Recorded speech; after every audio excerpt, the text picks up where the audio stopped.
The collections at the MSU Museum are comprised of over 1 million objects and specimens. With the cultural collections, our scope is wide-ranging. We have quilts, we have other types of textiles from all over the world. We have apparel, we have things about MSU history like old Sparties in our collection, so we have a really wide-ranging scope within the cultural collections. What I do is I catalog the clothing items that we have here in our collection. So that ranges from menswear to majority women's wear and shoes, hats, and jewelry.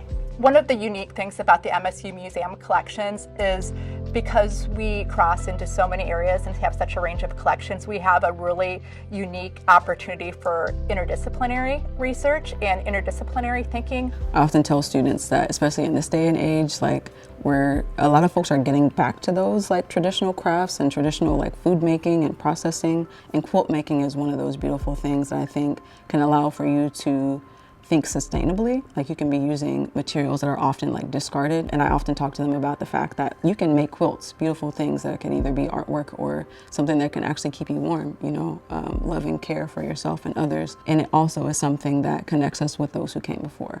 Working in the museums, my priority is always in indigenizing museums and bringing Indigenous voices into the museum as an Indigenous woman. And so being able to work with the collection, and specifically with Native American collections, has been a really great opportunity that Michigan State offered me while supporting my graduate studies. The hands-on opportunity of learning from an object or a specimen do so much to enhance how you learn. Collections really do a lot to spark conversations among students. Teaching with the MSU Museum collections is very important for many reasons. It brings us back to the physical.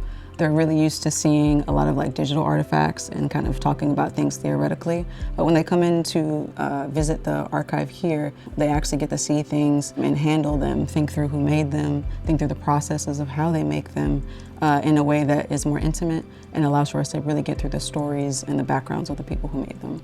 Clothing is part of our humanity. That's what we wake up, and that's the first thing that we think about is what we're going to wear today. And I think having clothing gives us an insight on how people were living back then and what they thought because clothing is basically our way of expression. I really love being able to do research, though. Being able to still work and learn about new objects and learn about the history and the cultures of the belongings that we're working with has been a really great opportunity, and it's allowed me to expand my knowledge of communities that I never would have worked with.